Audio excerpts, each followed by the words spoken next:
everyone. My name is Benaya. Welcome back to my channel. And just to get to it, today I wanted to talk about something that's not just political at all. It's actually very theological when you get into it. So, we live in a time where the lines between faith and politics are constantly being blurred, but this isn't about party lines or voting habits. This is about what we believe about Jesus Christ himself and what that means for how we live, for how we view life in the womb. So, here's the bold statement. Here's the thesis statement of the video. You cannot be pro choice and truly hold to historic Christian faith. And the reason goes much deeper than most people realize. Okay, let's start with this. Christianity stands or falls on what we believe about the incarnation, that Jesus Christ was both fully God, or let me say it like this, truly God and truly man, even from conception.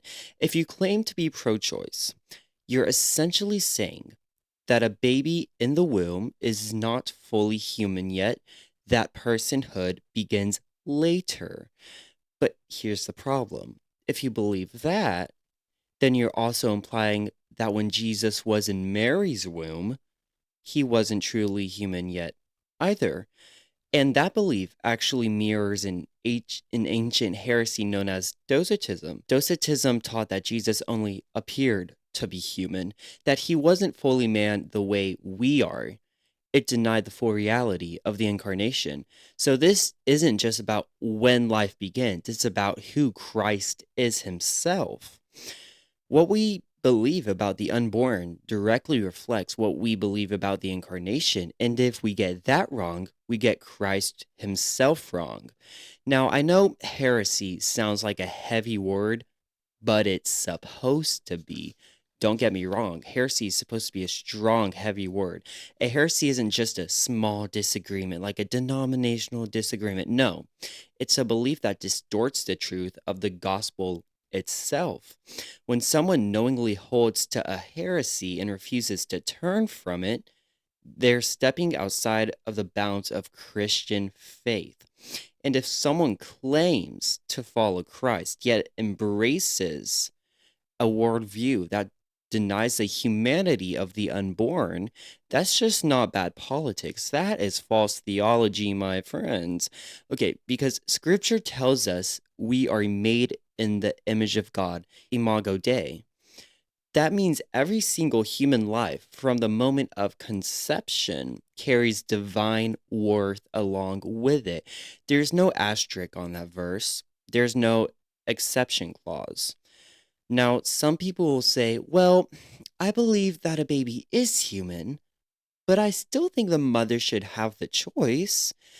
Okay, well, let's then unpack that. If you acknowledge that the baby in the womb is human, fully alive, fully created in the image of God, then you're admitting that ending that life is taking a human life.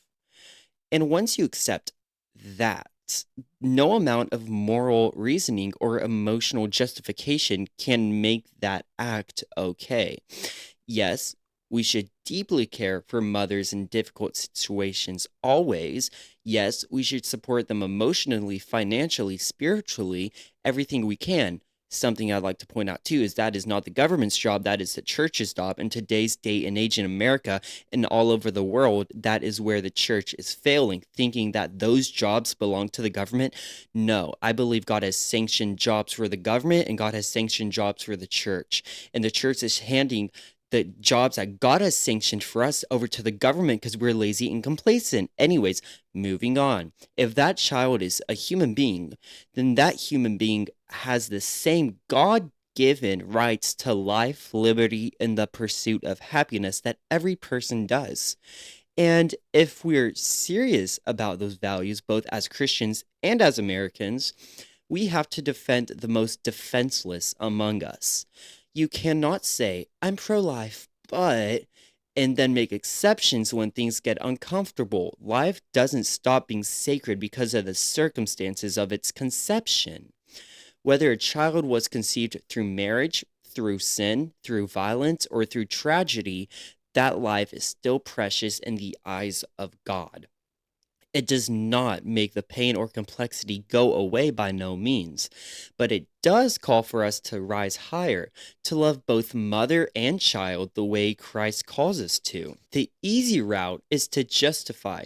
The harder and holier route is to stand firm for truth, even when it costs us something. And let's be real, in today's culture, it always will. But standing for life has always been part of the Christian legacy.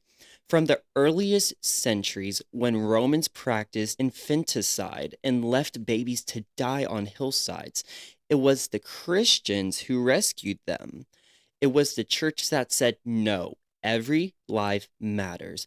That conviction changed history, and it should still shape how we live today as Christians. So when someone says they're a pro choice Christian, I have to gently but firmly say that position does not align with biblical truth or historic Christianity. You cannot affirm that Jesus was fully human in the womb while denying that other babies share that same humanity. You cannot worship the Creator while defending the destruction of His creation.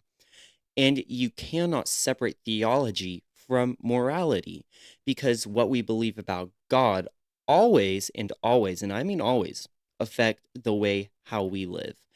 The issue of life is not political before it's theological. It's a matter of truth, and truth doesn't bend to culture comfort. So here's the takeaway. If you're a Christian, you are called to defend life, not just some life, all life. From conception to natural death, every person bears the image of God. And if all life is valuable in His eyes, then we cannot treat the unborn as anything else. There's no justification, no loophole, no exception, only truth. And the truth is, life is sacred. Always has been, always will be. That is the end of the video. Short and sweet. Thank you for watching, and may we have the courage to stand for life and for Christ, no matter the cost. Now, stay informed, think critically, and love Jesus and people. Thank you. See you in the next one.